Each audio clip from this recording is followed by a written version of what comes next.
Shalom, Bapak Ibu, Saudara-saudara, Persekutuan Doa Mulia.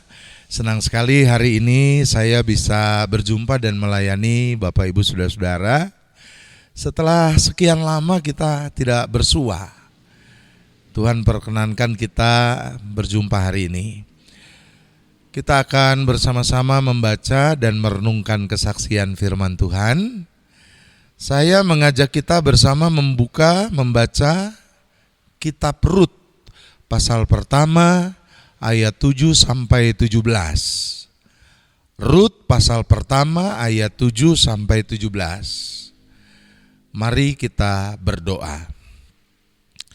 Bapa kami yang di sorga, kami bersyukur hari ini kami boleh berbakti kepada Tuhan. Di dalamnya kami kembali akan dilawat oleh firman-Mu. Kami menyadari keterbatasan diri kami, karenanya kami berserah kepada Roh Kudus penghibur sejati. Bukalah hati dan pikiran kami, sehingga kebenaran firman Tuhan berdialog dengan hidup kami. Berkata-katalah ya Bapa, kami telah sedia mendengarkannya. Dalam nama Tuhan Yesus kami berdoa. Amin. Rut pasalnya yang pertama ayat 7 sampai 17. Maka berangkatlah ia dari tempat tinggalnya itu bersama-sama dengan kedua menantunya. Ketika mereka sedang di jalan untuk pulang ke tanah Yehuda, berkatalah Naomi kepada kedua menantunya itu, "Pergilah, pulanglah masing-masing ke rumah ibunya. Tuhan kiranya menunjukkan kasih-Nya kepadamu seperti yang kamu tunjukkan kepada orang-orang yang telah mati itu dan kepadaku. Kiranya atas karunia Tuhan kamu mendapat tempat perlindungan masing-masing di rumah suaminya." Lalu diciumnyalah mereka, tetapi mereka menangis dengan suara keras dan berkata kepadanya, "Tidak, kami ikut dengan engkau pulang kepada bangsamu." Tetapi Naomi berkata, "Pulanglah anak-anakku, mengapakah kamu turut dengan aku? Bukankah aku tidak akan ada lagi anak laki-laki yang kulahirkan untuk dijadikan suamimu nanti? Pulanglah anak-anakku, pergilah, sebab sudah terlalu tua aku untuk bersuami. Seandainya pikirku ada harapan bagiku, dan sekalipun malam ini aku bersuami, bahkan sekalipun aku masih melahirkan anak laki-laki, masakan kamu menanti sampai mereka dewasa? Masakan karena itu kamu harus menahan diri dan tidak bersuami? Janganlah kiranya demikian, anak-anakku. Bukankah jauh lebih pahit dari yang aku alami daripada kamu, sebab tangan Tuhan teracung terhadap aku?" Menangis pula mereka dengan suara keras, lalu Orpa mencium mertuanya itu, minta diri, tetapi Rut tetap berpaut kepadanya. Berkatalah Naomi, "Telah pulang iparmu kepada bangsanya dan kepada para allahnya. Pulanglah mengikuti iparmu itu." Tetapi kata Rut, "Janganlah desak aku meninggalkan engkau dan pulang dengan tidak mengikuti engkau. Sebab kemana engkau pergi, ke situ jugalah aku pergi, dan di mana engkau bermalam, di situ jugalah aku bermalam. Bangsamulah bangsaku dan Allahmulah Allahku. Di mana engkau mati, aku pun mati di sana, dan di sanalah aku dikuburkan. Beginilah kiranya Tuhan menghukum aku, bahkan lebih lagi daripada itu, jikalau sesuatu apapun memisahkan aku dari engkau, selain daripada maut." Amin. Sampai sedemikian jauh pembacaan kesaksian firman Tuhan. Berbahagia setiap kita yang mendengarkan firman Tuhan dan memeliharanya di dalam kehidupan.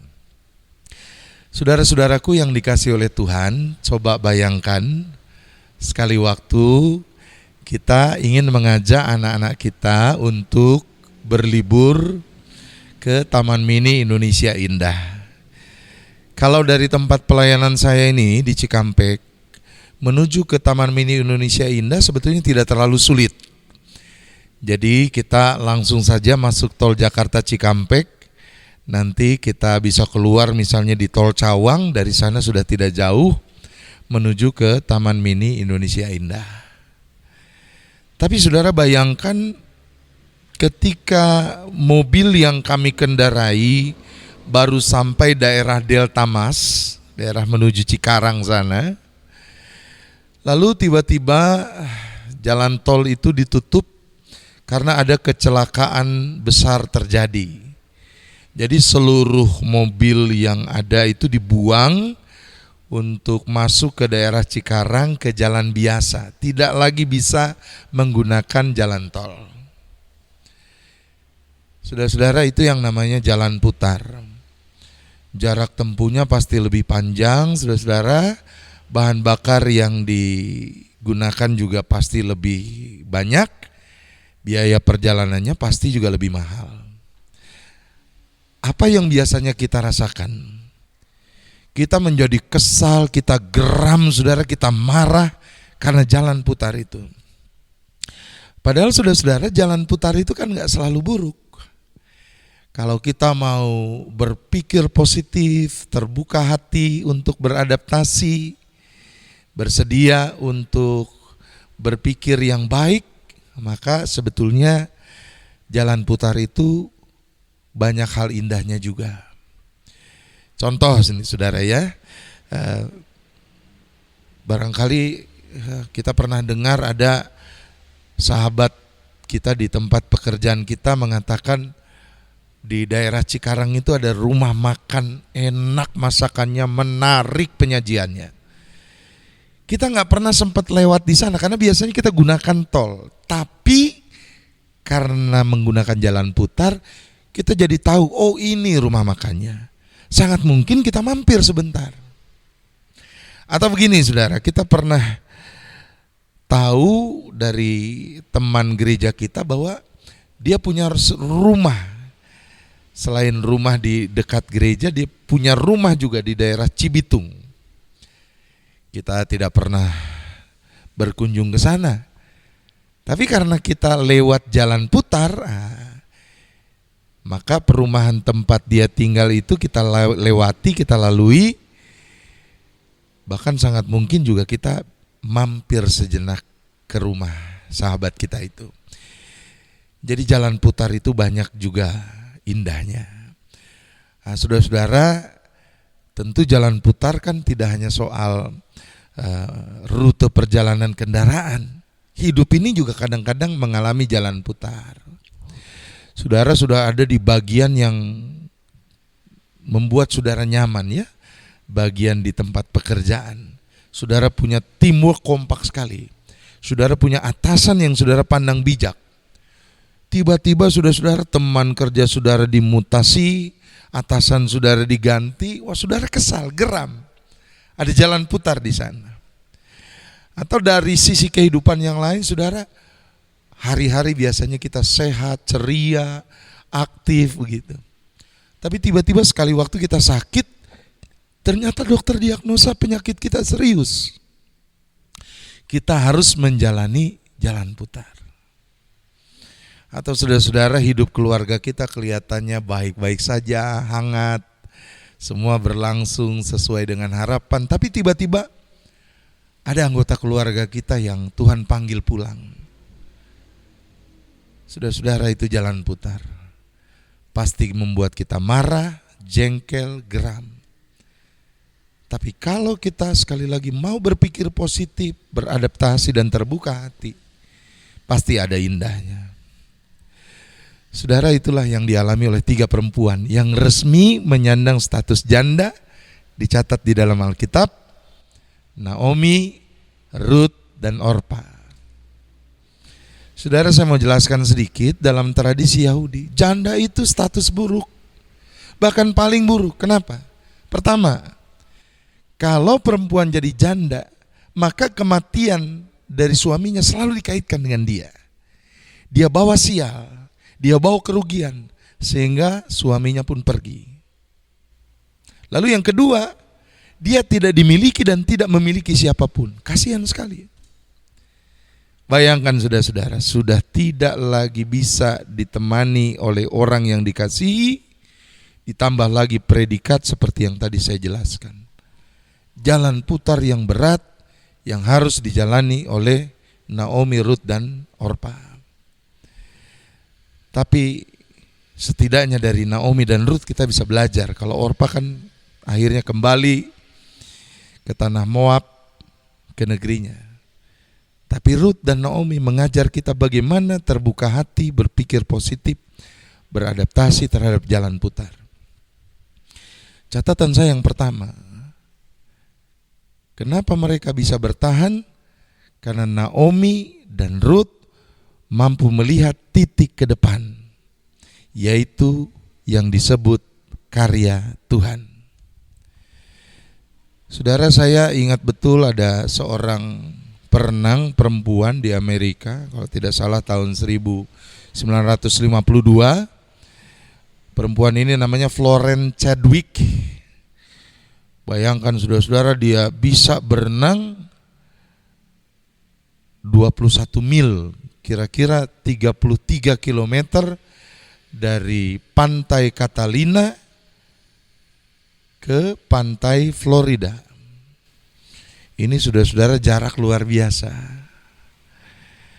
Nah, sebetulnya dia melakukan renang memecahkan rekor ini melalui 2 percobaan. Pertama gagal. Jadi dia berenang, saudara-saudara, ada banyak hiu di perairan itu, kabutnya pekat, badai datang, ombaknya tinggi. Tapi sesaat sebelum sampai di garis finish, Florence Chadwick itu teriak. Dia kasih tanda dia menyerah.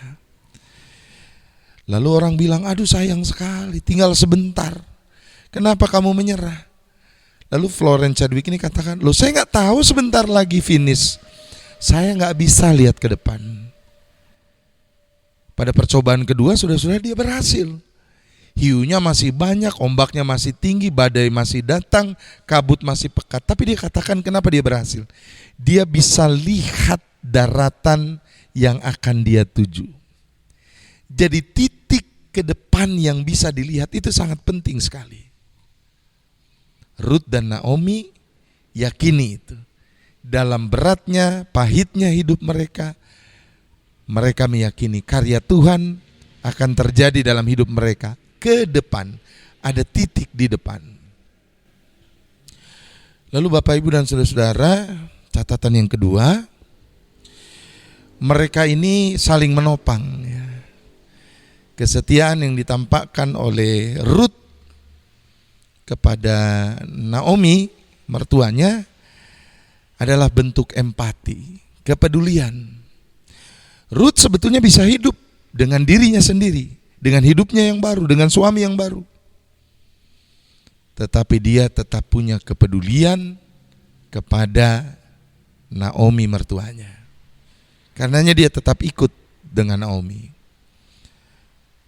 Nah Bapak, Ibu, dan saudara-saudara, ini sesuatu yang sangat berharga hari-hari ini. Empati, kepedulian. Kesadaran bahwa orang lain mengalami kesulitan, saya harus berbuat sesuatu untuk itu. Nah saudara-saudara, dalam hidup ini saya mengenal ada seorang luar biasa ya. Kita tentu sudah tahu, orangnya sudah berpulang lama, tapi perjalanan hidupnya masih terus dikenang dan menginspirasi sampai saat ini. Bunda Teresa. Bunda Teresa ini bisa jadi kepala biara, bisa jadi teolog, bisa tulis banyak buku. Tapi saudara, kita akan tahu dia lebih memilih untuk mendirikan Ordo Cinta Kasih di daerah miskin di Kalkuta, India sana. Banyak orang heran. Saudara, sekali waktu dia berkunjung ke Manila, ke Filipina, dan orang temukan Bunda Teresa ini tengah ada di sebuah tempat pembuangan sampah, merawat laki-laki yang hampir busuk karena sakit.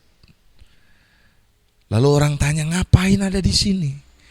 Tempat menjijikkan, kami aja mual. Wartawan tanya begitu. Lalu Bunda Teresa katakan, bagaimana saya jijik? Saya lihat mata Tuhan Yesus di mata orang ini. Ada kepedulian, ada empati. Itulah saudara-saudara pandangan teologis Kristen yang harusnya hidup dalam saya dan saudara. Kesediaan untuk menerima berkat apapun dari Tuhan dan menyalurkannya, menopang orang lain sebagai bentuk empati kita. Itulah sebabnya dalam kekristenan kita kenal istilah jalan berkat, saluran berkat, dan lain-lain. Catatan yang ketiga, saudara-saudara. Ruth dan Naomi ini senantiasa percaya kepada penyelenggaraan karya Tuhan. Saudara, dari perempuan-perempuan yang mengalami jalan putar seperti ini, karena kesetiaan mereka kepada Allah, kita tahu melalui mereka lah hadir keturunan selanjutnya, yaitu Raja Daud. Selanjutnya hadir keturunan selanjutnya, yaitu Tuhan Yesus Kristus, Juru Selamat kita. Orang yang mengalami jalan putar, menjalaninya dengan keterbukaan hati, berpikir positif, akhirnya karya Tuhan luar biasa. Saudara-saudara mungkin pernah dengar ya seorang anak perempuan yang lahir tahun 1985 namanya Hi Ahli. Anak di Korea Selatan yang punya 2 sindrom ya. Sindrom yang pertama itu Down syndrome, keterbelakangan mental. Yang kedua lobster claw syndrome ya. Jadi kakinya seperti capit lobster. Hanya 2 jari yang ada di tangannya. Bayangkan saudara-saudara, perempuan atau anak perempuan ini ketika lahir tuh membuat kaget orang tuanya, bingung apa yang sebetulnya harus mereka lakukan dengan anak ini. Tapi Allah berikan sesuatu yang luar biasa, lewat perjuangan keras, berlatih keras, akhirnya mutiara itu bisa terlihat. Hi Ahli menjadi seorang pianis yang luar biasa. Dia bisa bermain piano bahkan lebih indah ketimbang saya dan saudara yang jari-jarinya lengkap. Itulah upah bagi orang yang percaya kepada penyelenggaraan Tuhan. Jadi Bapak Ibu dan saudara-saudara, kalau kita mengalami jalan putar dalam hidup ini, jangan sabotase hidupmu. Saudara, sabotase itu kan bukan bahasa asli Indonesia ya, itu bahasa serapan orang di Perancis pada zaman revolusi industri dulu yang gunakan itu. Sabotase itu berasal dari kata sabot. Sabot itu sendal kayu murah dipakai oleh buruh zaman itu. Tapi kalau mereka mendapat ketidakadilan dari majikan-majikan mereka, biasanya sendal sabot, sendal kayu itu mereka lemparkan ke mesin-mesin pabrik, mesinnya berhenti, tidak bisa produksi. Saudara-saudara, kalau kita alami jalan putar, jangan sabotase. Jangan bikin hidup kita berhenti ketika kita menyerah. Sekali lagi, terbuka hati, beradaptasi, dan bersedialah berpikir positif. Lihat titik ke depan, pasti ada karya Allah. Berempatilah satu dengan yang lain, saling menopanglah. Dan yang terakhir, percayalah akan kesempurnaan penyelenggaraan kasih Allah. Amin. Mari kita berdoa. Bapa kami yang di sorga, terima kasih untuk firman Tuhan hari ini. Berkatilah sehingga firman itu dapat menjadi tuntunan bagi kami agar dalam menjalani hidup yang tentu saja tidak steril dari masalah, kami selaku anak-anak-Mu dapat tetap tegar dan melihat berbagai keindahan karya-Mu di dalamnya. Bapa, kami juga ingin berdoa bagi seluruh bagian dari perusahaan Mulia Group ini, mulai dari direksi, pimpinan, komisaris, demikian juga dengan manajemen, para karyawan, staf, demikian juga dengan distributor, setiap pihak yang turut di dalam penyelenggaraan produksi dari perusahaan ini. Kiranya kasih Tuhan yang menopang kami semua, sehingga kami dapat berbuat yang terbaik bagi Indonesia lewat produk yang kami hasilkan, maka semakin sejahteralah negeri ini. Bapa, kami ingin berdoa untuk persekutuan doa ini. Biarlah persekutuan doa ini dapat menjadi tempat di mana kami dibentuk oleh firman-Mu, menjadi pribadi yang mampu menjadi garam dan terang di tengah perusahaan ini. Berkati kesaksian kami ya Bapa, sehingga nama Tuhan dipermuliakan. Doa kami bagi yang sakit, kiranya Tuhan jamah beri pertolongan. Kami percaya mukjizat Tuhan masih ada, karya Tuhan akan terjadi melalui terapi medis dan pengobatan mereka. Doa kami bagi saudara-saudara kami yang berulang tahun, kiranya Engkau yang juga memberikan hati yang semakin bijak, sehingga mereka dapat terus menghadirkan hidup takut akan Engkau, dan dengan itu kami percaya hari depan mereka bahagia. Untuk Indonesia dan dunia secara keseluruhan, untuk pandemi ini, kami percaya Tuhan tidak pernah bosan mendengar doa kami. Kami percaya Tuhanlah yang akan mengangkat badai ini. Ya Bapa dalam sorga, untuk pelayanan yang akan dilakukan di persekutuan doa pada minggu depan, kasih Tuhan yang kembali mengumpulkan kami. Inilah doa kami ya Bapa, kami peralaskan dalam nama Tuhan Yesus Kristus, Guru doa yang telah mengajar kami berdoa bersama-sama. Bapa kami yang di sorga, dikuduskanlah namamu. Datanglah kerajaan-Mu, jadilah kehendak-Mu di bumi seperti di sorga. Berikanlah kami pada hari ini makanan kami yang secukupnya, dan ampunilah kami akan kesalahan kami, seperti kami juga mengampuni orang yang bersalah kepada kami. Dan janganlah membawa kami ke dalam pencobaan, tapi lepaskanlah kami daripada yang jahat. Karena Engkaulah yang punya kerajaan dan kuasa dan kemuliaan sampai selama-lamanya. Amin. Terimalah berkat dari Tuhan. Tuhan memberkati engkau dan melindungi engkau. Tuhan menyinari engkau dengan wajah-Nya dan memberi engkau kasih karunia. Tuhan menghadapkan wajah-Nya kepadamu dan memberi engkau damai sejahtera. Amin.